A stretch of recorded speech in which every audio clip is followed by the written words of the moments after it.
Algo que nos caracteriza como seres humanos es la capacidad de resolver problemas muy complejos simplificándolos o dividiéndolos. Yo soy Fernudev y en este video vas a aprender los fundamentos de la programación orientada a objetos, que es un paradigma de programación que cambió la historia de la computación para siempre y también es muy útil y muy modular, inclusive hoy en día, cuando existen muchísimos paradigmas de programación. Te llevaré de la mano y te enseñaré todo lo que necesitas saber sobre este paradigma de programación para poder empezar a implementarlo tanto en tu trabajo como puedes implementarlo dentro de tus clases en la universidad si es que estás estudiando alguna ingeniería en software o simplemente alguna ciencia computacional donde se involucre la programación como una materia. Muy bien, en este video vamos a ver fundamentalmente los 4 pilares de la programación orientada a objetos, que es nada más y nada menos que la abstracción, la encapsulación, la herencia y el polimorfismo. Veremos la implementación de cada uno de estos conceptos, explicado muy a detalle para que puedas comprenderlo, inclusive si es tu primer acercamiento a este paradigma de programación.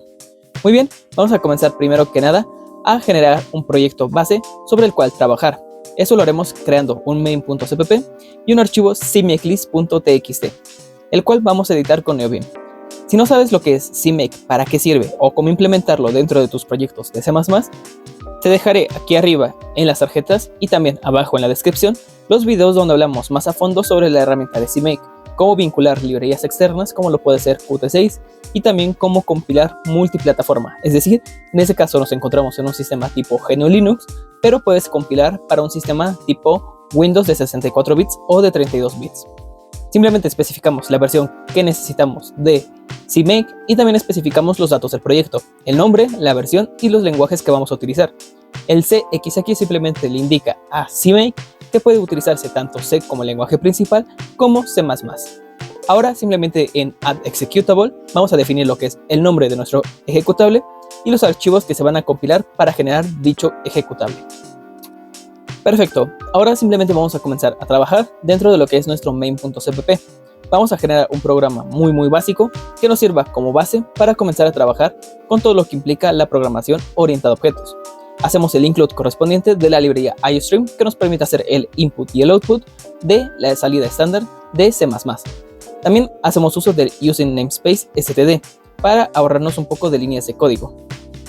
Ahora simplemente, mediante la salida estándar, le decimos al usuario que estamos aprendiendo programación orientada a objetos desde C++.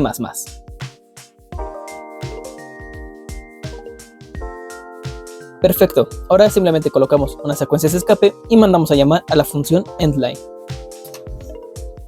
Ok, ahora venimos a nuestro directorio principal. Ahora simplemente generamos el directorio build, que es donde vamos a guardar la compilación del proyecto. Entramos en él y hacemos la compilación correspondiente con lo que es la herramienta de CMake. Simplemente ejecutamos CMake, y va a comenzar la compilación y la generación de los archivos correspondientes. Ahora ejecutamos el comando de make y se va a generar lo que es nuestro ejecutable. Lo mandamos a llamar y como puedes ver ha funcionado perfectamente. Muy bien, ahora podemos comenzar a verdaderamente trabajar con lo que es la programación orientada a objetos. Y en esta ocasión vamos a comenzar a trabajar con uno de los conceptos más importantes de la programación orientada a objetos, que es nada más y nada menos que la abstracción. Vamos a comenzar viendo por qué la abstracción es muy importante. Sin embargo, es importante que conozcas que la abstracción es un proceso previo a escribir código. Es decir, tú tienes que conocer todos los parámetros y todas las características de lo que vas a abstraer del mundo real para meterlo dentro del código. ¿Pero a qué se refiere eso de abstraer? Bueno, vas a tomar un objeto o una entidad del mundo real y vas a analizar cada una de sus características y puedes generar un diagrama UML en el cual vas a generar tanto una lista de sus cualidades y también de los comportamientos que tiene. Lo veremos más claro dentro del código. Vamos a generar una clase de persona, vamos a generar dos archivos, persona.h y persona.cpp. Como ya mencioné, la parte de abstraer todo lo que es nuestros objetos es un proceso previo al código que tendrás que realizar antes de comenzar a escribir tus clases. Tú vas a tomar un objeto del mundo real, vas a analizar cada una de sus características. Por ejemplo, en este caso, para una persona, podemos analizar sus características como puede ser su sexo, su edad, su etnia, su tamaño, su peso y distintas características más. También podemos agregar lo que es su nombre o inclusive otras características más profundas como lo es su profesión o años de experiencia y demás. También podemos agregar lo que son sus comportamientos, como lo que puede ser comer, dormir, beber, soñar, caminar, correr, hacer ejercicio y demás cosas. Ahora simplemente declaramos todo lo que conlleva para crear nuestra clase. Hacemos el include de LeoString porque lo vamos a ocupar dentro de nuestra clase. Y también vamos a hacer el include de la librería de string. Muy bien, ahora simplemente vamos a generar con la palabra reservada class lo que es nuestra clase. Pero antes vamos a hacer el using namespace std para ahorrarnos un poco de código. Muy bien, vamos a utilizar la palabra reservada class.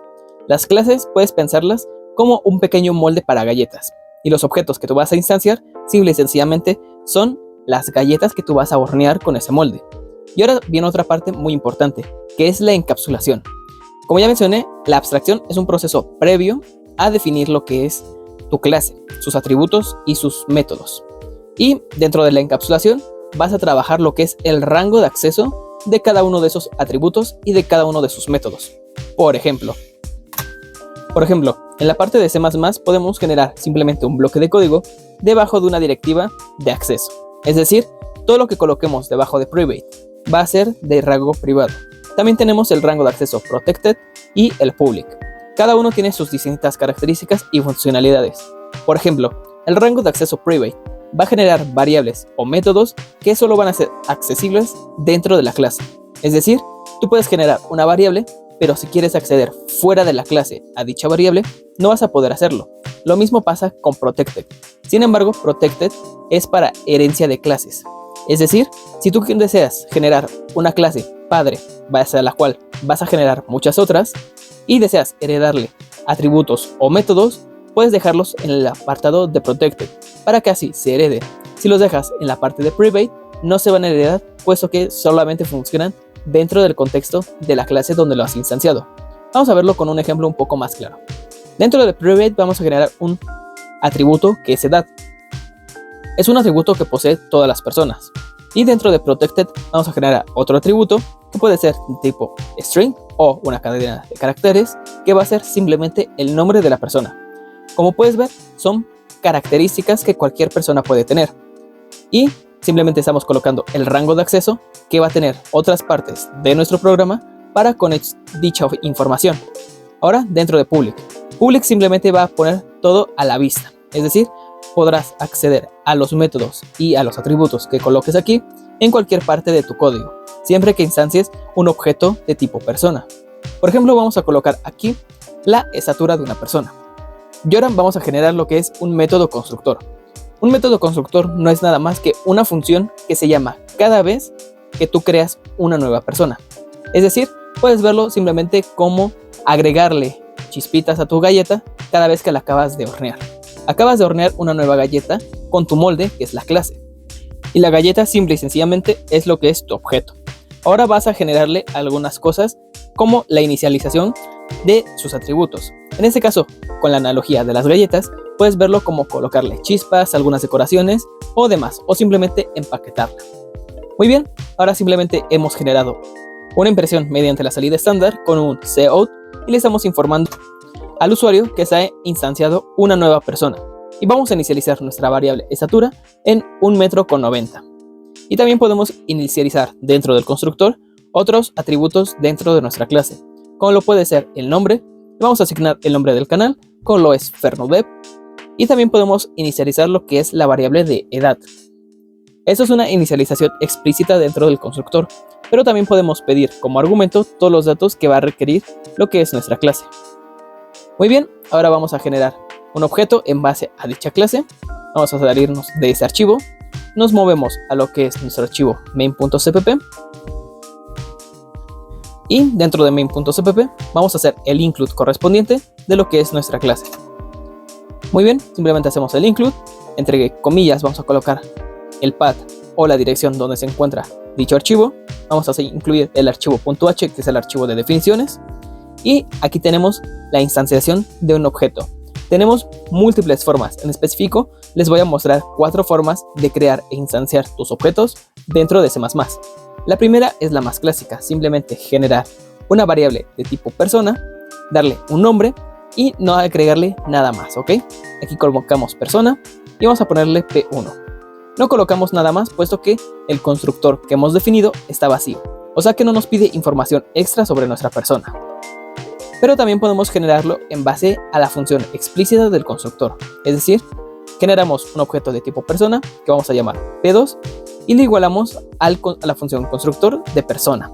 Eso es una forma más explícita de mandar a llamar el constructor, ya que también aquí podemos mandarle los argumentos que nos solicite dicho constructor. En este caso, como no nos está pidiendo ninguno, lo dejamos así. También tenemos otra forma, que es crearlo con memoria dinámica. Si no sabes qué es memoria dinámica, también tenemos videos en el canal sobre memoria dinámica en C++. Instanciamos simplemente un puntero de tipo persona y lo igualamos a new persona. Igual mandamos a llamar el constructor, pero en este caso pues no tenemos lo que es ningún parámetro definido. Y en este caso en específico, donde nuestro constructor no pide ningún argumento, pues P1 y P2 son declaraciones equivalentes. También tienes la cuarta opción, que simplemente es con la palabra reservada auto, sin especificar el tipo de dato, generas un puntero a lo que retorne new persona. Muy bien, esas son las 4 formas que tú tienes para instanciar un objeto dentro de C++.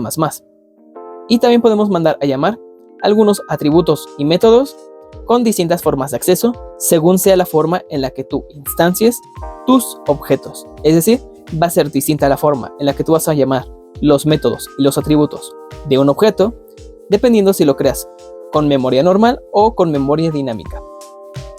Si lo creas con memoria normal, bastará con que coloques un punto para que puedas acceder a los atributos y a los métodos de dicha clase. Sin embargo, si lo has creado con memoria dinámica, tendrás que utilizar la flechita. Bien, vamos a confirmar simplemente qué dato es el que pusimos público dentro de nuestra clase persona.h. Pusimos público lo que es la estatura. Muy bien, vamos a imprimir y vamos a acceder al valor de estatura y vas a ver cómo nuestro programa tiene acceso y manipulación fácil de este atributo desde cualquier parte del programa. Como podemos ver, estamos accediendo a un atributo de nuestra clase desde el main.cpp, cosa que no debería de pasar. Eso es una muy mala práctica, que tus atributos sean accesibles de esta manera dentro de lo que es C++. Inclusive también lo puedes ver en lenguajes más complejos también para programación orientada a objetos, como lo es Java. En este ejemplo en específico es una muy mala práctica, y si tú necesitas acceder o manipular propiamente los atributos de tu clase, es mejor que generes funciones en específico para eso, como lo que puede ser la función get y la función set, que son funciones que te permiten modificar de forma explícita los valores de tus atributos. Muy bien, aquí vemos un ejemplo de cómo mandar a llamar un atributo dentro de C++, dependiendo de en dónde has creado tu objeto, si en la memoria normal, es decir, la memoria stack, o la memoria heap. Ahora simplemente bastará con agregar dichos archivos, que es persona.h y persona.cpp, a lo que es nuestro ejecutable dentro del archivo cmakelist.txt. Eso para que no nos genere errores a la hora de compilarlo todo. Y ahí está. Guardamos, nos dirigimos ahora a lo que es la carpeta build, ejecutamos cmake nuevamente y volvemos a compilar con make. Como puedes ver, hay un pequeño typo, simplemente es un punto y coma que hemos olvidado dentro de la clase persona. No pasa nada, simplemente nos movemos ahí y lo corregimos de forma muy pero que muy sencilla. Venimos aquí y como puedes ver en la inicialización de la variable nombre nos ha faltado un punto y coma.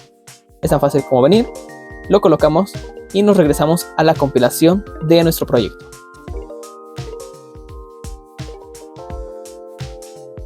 Como puedes ver, ya no nos ha generado ningún error, así es que podemos mandar a llamar lo que es app.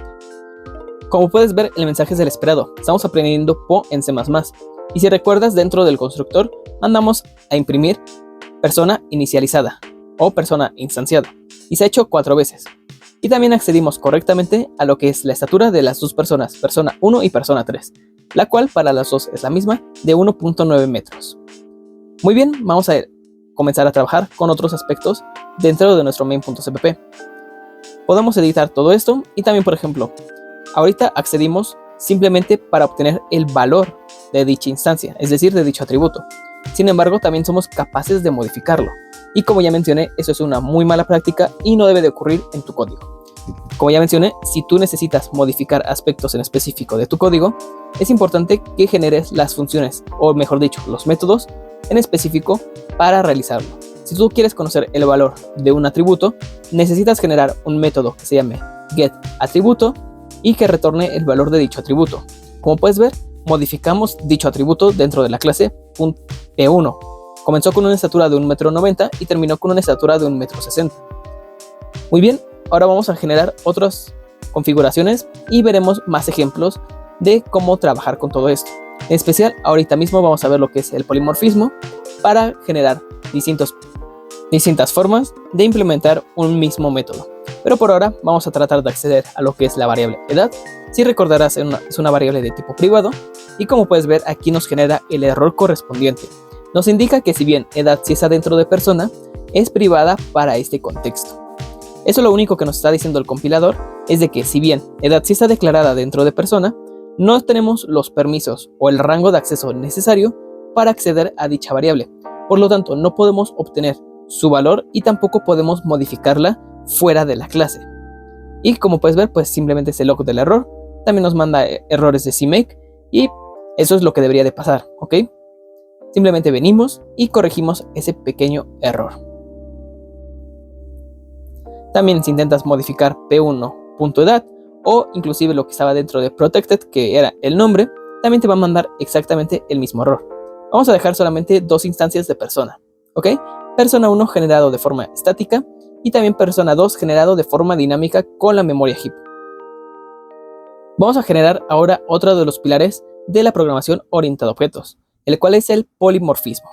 El polimorfismo, como su nombre lo dice, es poliforma o muchas formas de implementar algo.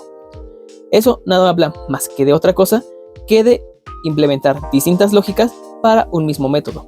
En este caso lo vamos a ver primero con lo que es el método constructor.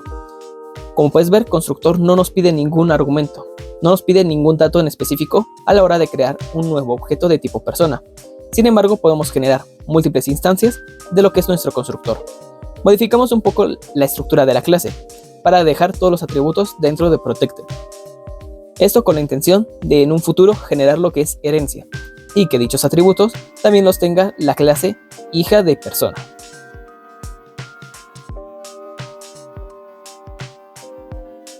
Copiamos simplemente y pegamos. Perfecto. Ahora bien, como ya había mencionado, vamos a comenzar a trabajar con lo que es persona, específicamente con su constructor. Ya tenemos todo listo. Persona es una clase bastante evidente. Ya hemos hecho el proceso de abstraerlo. Previamente se tuvo que haber generado un diagrama UML para especificar cada uno de los atributos y cada uno de los métodos que va a realizar nuestra clase. También después generamos lo que es la encapsulación, que es especificar el rango de acceso de todos estos atributos, como lo es edad, nombre, estatura, peso, ¿ok? Y ahora vamos a implementar otro de los pilares de la programación orientada a objetos, que es el polimorfismo. Aquí tenemos lo que es nuestro método constructor bastante básico, pero antes de implementar el polimorfismo vamos a generar algunos métodos extra. Los métodos que puedes tener cualquier persona, como lo puede ser comer, dormir, caminar, estudiar y demás. Eso simplemente tienen que ser las acciones más básicas si planeas que tu clase sea la padre de algunas otras clases, ¿ok? Por ejemplo, aquí simplemente puedes definir métodos que realice cualquier persona sin importar su profesión o su condición. Como por ejemplo puede ser comer, todos comemos, beber, todos bebemos agua. También puede ser dormir.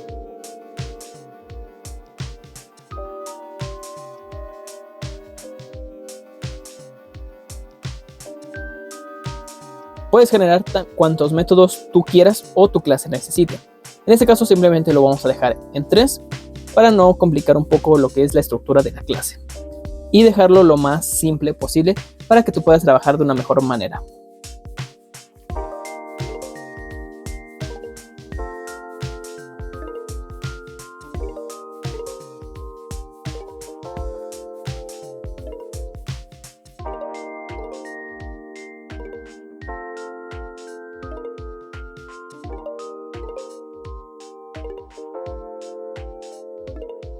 Muy bien, ahora simplemente vamos a modificar un poco lo que es la estructura de nuestro constructor persona y vamos a indicar cuándo se está inicializando sin argumentos y vamos a quitar la inicialización de las variables, ¿ok? Formateamos un poco más nuestro código para que quede lo mejor posible. Corregimos un poquito esto. Ahí quedó. Y ahora vamos a generar el polimorfismo del método persona, es decir, el método constructor. En este caso se está inicializando o instanciando una persona sin argumentos. Y aquí vamos a hacerlo, pero con argumentos. Y esa es la clave también del polimorfismo. Los métodos se van a diferenciar por el número de parámetros que tú le pidas o por la diferencia de parámetros que tú estés solicitando. Por ejemplo, en este caso vamos a pedir tantos parámetros como atributos tenemos. Vamos a pedir un parámetro para cada atributo. Eso con la finalidad de inicializar cada uno de esos valores. Y con esta sintaxis puedes inicializarlo muy fácil en las nuevas versiones de C++. Simplemente inicializamos edad, nombre, peso y estatura de nuestra persona.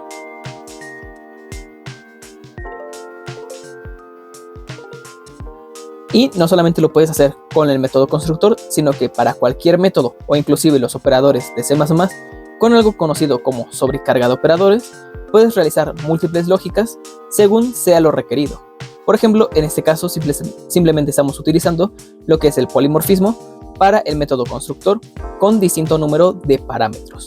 Si nosotros deseáramos generar un tercer constructor que solamente te pida la edad, un cuarto constructor que solamente te pida el nombre, y así sucesivamente con las distintas combinaciones que tú vayas necesitando.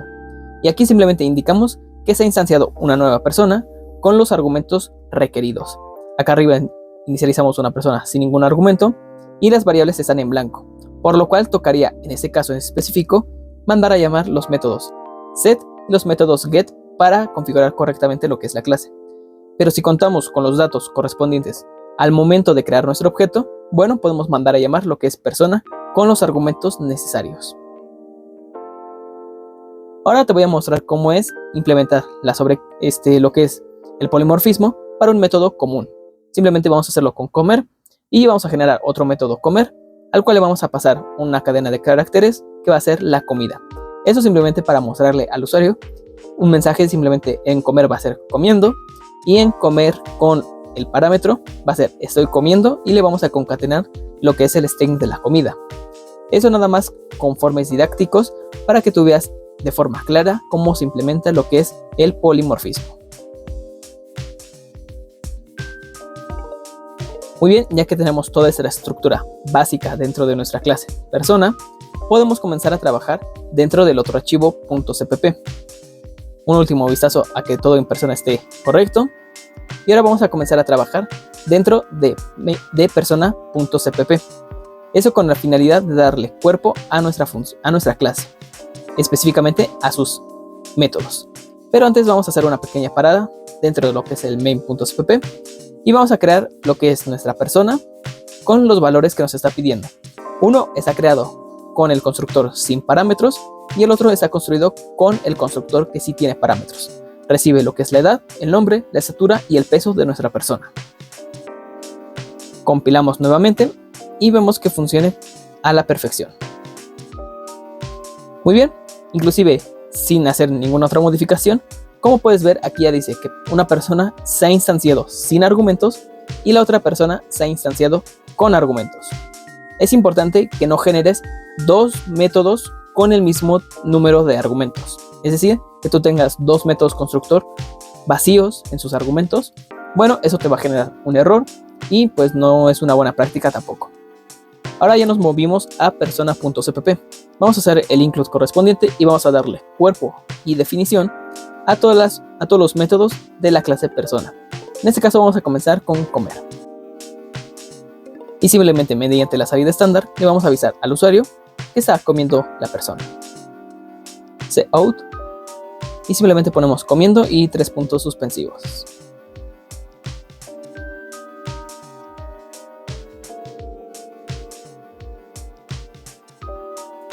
Finalmente agregamos un endline y finalizamos la función. Ahora aquí abajo vamos a generar lo que es persona, 2 puntos, que esto es nada más y nada menos que el resolutor de ámbito, del cual hablaremos más a fondo en otros videos. Y aquí hacemos el polimorfismo, mandando a llamar comer, pero con el parámetro de comida. y le mandamos un mensaje distinto a nuestro usuario. Dice estoy comiendo, le concatenamos comida y le concatenamos un salto de línea.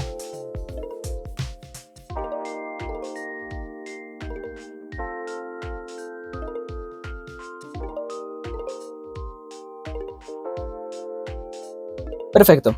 Ahora nada más le daremos cuerpo a las demás funciones. No las vamos a utilizar, pero es bueno que siempre tengas el cuerpo definido para todas tus funciones.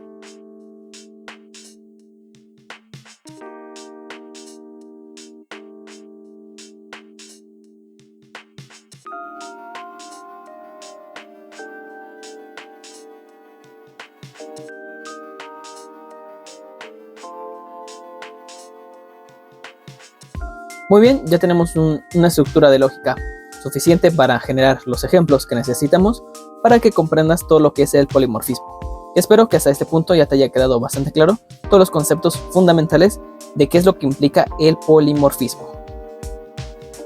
Compilamos nuevamente con make. Aunque antes vamos a modificar un poco lo que es el main.cpp para mandar a llamar algunos métodos para que veamos un poco mejor lo que es todo esto, ¿ok? De la persona 1 vamos a mandar a llamar el método comer, pero sin ningún argumento. Y de la persona 2 podemos mandar a llamar también el mismo método, aunque lo vamos a hacer con persona 1 y vamos a hacer que coma unas enchiladas. Compilamos el proyecto. Y aquí tuvimos un pequeño typo en la definición del cuerpo de nuestra función. Como podemos ver, dentro de nuestro archivo .h está definida la función como dormir, pero en nuestro archivo .cpp lo hemos puesto sin una R. Eso se corrige igual, muy fácil. Venimos al método y le agregamos la R que nos falta. Ya está. Volvemos a compilar y vemos que ha compilado a la perfección. Ejecutamos lo que es la aplicación y como puedes ver, sigue imprimiendo lo mismo, aprendiendo programación orientada a objetos en C++. Se ha instanciado una persona sin argumentos y una con argumentos, y un método retorna lo que es la salida de comiendo y 3 puntos suspensivos. Y la otra dice estoy comiendo enchiladas. Como puedes ver, se ha implementado muy bien lo que es el polimorfismo, tanto para el método constructor como para los métodos en general de lo que es nuestra clase. Y ahora vamos a comenzar a trabajar con otro aspecto muy pero que muy importante, que es la herencia. Una clase no tiene que ser monolítica, sino que el problema tiene que resolverse de forma modular. Es decir, que tú puedas resolver un problema primero subdividiéndolo en muchos problemas, pero muy pequeños y fáciles de resolver, y te enfoques en resolver uno por uno de esos problemas. En este caso vamos a generar una instancia para una nueva tipo de persona. Sabemos que una persona puede ser policía, una persona puede ser estudiante, una persona puede ser bombero, político o lo que tú quieras. Entonces, en base a la clase persona, vamos a definir una persona, pero especificando más datos acerca de ella, ¿ok? Vamos a generar, por ejemplo, lo que es la clase de estudiante. Y verás la implementación propiamente de lo último que nos falta sobre lo que es la programación orientada a objetos para que tengas los 4 pilares en tu haber de lo que es este paradigma de programación, que es la herencia. Vamos a generar ahora lo que es estudiante.h y estudiante.cpp, que van a ser clases hijas de lo que es nuestra persona. Vamos a hacer la estructura exactamente igual que como lo hicimos con la clase persona. Si no está definida la constante simbólica de estudiante-h, entonces vamos a definir dicha constante simbólica. Muy bien, simplemente decimos define estudiante-h y terminamos lo que es nuestro end if. Pero antes vamos a hacer los includes correspondientes, ¿ok? Vamos a hacer igual el include del IOStream y también vamos a hacer el include de la librería string. También inclusive podemos hacer lo que es el include de vector para lo que son las calificaciones de nuestro alumno. También tenemos que hacer el include de persona.h, puesto que la necesitamos forzosamente para poder generar lo que es la herencia. Cerramos lo que es la estructura del if y ya dentro de nuestra estructura bien definida podemos generar lo que es la clase estudiante. Y te preguntarás, ¿cómo puedo declarar que una clase sea hija o mejor dicho, que herede ciertas características de otra, en este caso persona.h, Bueno, simplemente lo vas a hacer con 2 puntos, el rango de acceso público y también vas a poner el nombre de la clase padre.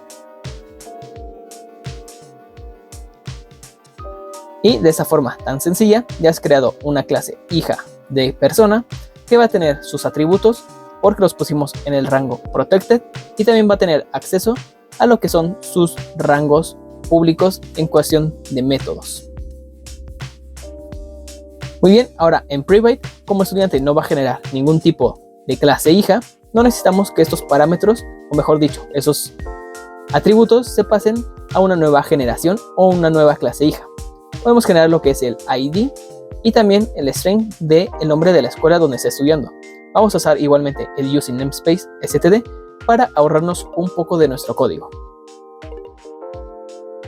Y vamos a hacer el include también de la librería vector para guardar y almacenar todas las calificaciones de este alumno.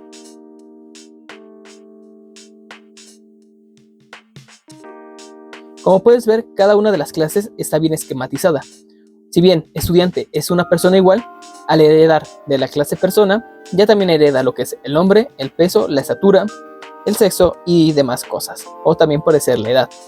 Sin embargo, específicamente un estudiante va a tener su ID, la escuela donde estudia y su lista de calificaciones.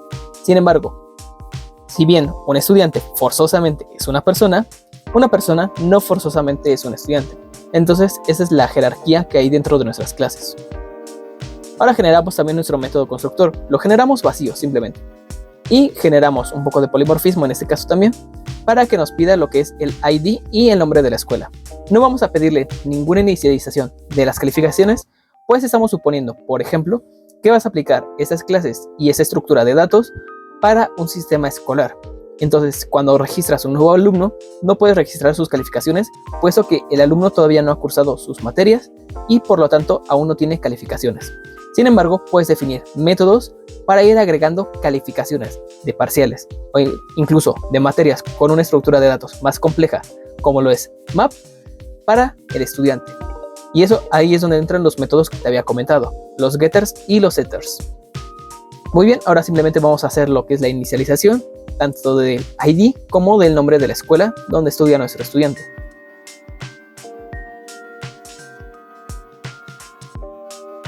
Y mediante la salida estándar solamente le informamos al usuario que se ha generado un nuevo estudiante. En el constructor vacío lo dejamos tal cual está, no necesitamos nada más.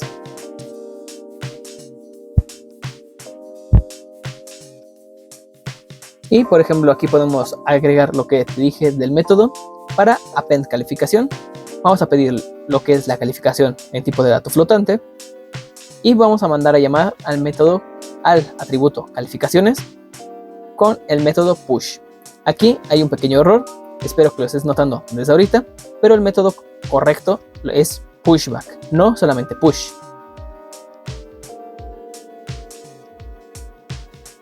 Error que simplemente corregimos de una forma muy sencilla. Venimos y mandamos a llamar al método correcto de lo que es pushback. Si te das cuenta, inclusive calificaciones es propiamente un objeto de tipo vector. Un objeto de tipo vector que tiene sus propios métodos y sus propios atributos. Muy bien, también generamos lo que es un estudiante con E1 y podemos mandar a llamar sus distintos métodos y sus distintos atributos. Podemos venir a la carpeta de build, compilamos nuestro proyecto y como podemos ver tenemos un pequeño typo. No hemos finalizado lo que es la clase persona, es decir, falta simplemente un corchete, una llave, para poder cerrar correctamente lo que es nuestra clase. Esos errores son muy comunes cuando estás trabajando con lenguajes como C++, que te puede escapar algún signo, algún punto y coma y demás. No te asustes, es completamente normal, no pasa nada. Sobre todo también cuando estás trabajando en entornos como Neovim, donde pues en este caso no tengo ningún plugin instalado para el autocompletado de los signos de agrupación, como lo pueden ser las llaves, paréntesis y corchetes. Sin embargo, si trabajas en IDEs como CLion o entornos un poquito más complejos que lo que es mi Neovim actual, bueno, podrías trabajar a lo mejor con Visual Studio Code o con algún otro IDE que te facilite todo esto. Ejecutamos lo que es make y podemos ver nuevamente la ejecución de nuestra aplicación. Y como puedes ver, se ha generado una persona sin argumentos, ya que propiamente lo que es estudiante hereda de persona y también hereda la lógica de su constructor. Es por eso que tú también tienes que dejar un constructor vacío dentro de tu clase padre, para que ese constructor se manda a llamar cuando instancies un nuevo tipo de dato basado en ese. Por ejemplo, como puedes ver, no hemos instanciado dos personas, hemos instanciado una persona y un estudiante. Sin embargo, tanto estudiante no tiene ninguna lógica para su constructor vacío. Por lo tanto, se remite al constructor vacío de lo que es la clase padre, la clase de persona. Y pues persona 1 simplemente genera lo que esperábamos de persona 1. Y también tenemos sus métodos propiamente, que es comer y comer, pero comer enchiladas. Muy bien, espero que ese concepto te haya quedado muy claro, el cual es la herencia. Y a lo largo de este video pues ya has aprendido muchísimas cosas. Ya eres capaz de identificar todos los atributos que va a tener tu clase. Puedes desarrollar lo que es un diagrama UML o simplemente puedes realizar una lista de todas las características del objeto que deseas abstraer del mundo real. También tienes que hacer una lista de sus comportamientos o las acciones que dicha entidad puede hacer. En este caso lo hicimos para una persona. Puede comer, puede dormir, puede beber, pero puedes hacer una lista muchísimo más amplia. Después tendrás que definir el rango de acceso de cada uno de esos atributos y de cada uno de sus métodos. Y eso lo harás con los rangos de acceso que ya viste: Private, Protected y Public. También viste y ahora eres capaz de implementar el polimorfismo para los distintos métodos de tus clases. Y finalmente aprendiste a cómo crear herencia con C++, generando una clase hija en base al polimorfismo y a las demás características que viste en una clase padre. Espero que este video te haya gustado. Si fue así, dale a like y suscríbete para más contenido. Nos vemos en un siguiente video. Hasta pronto.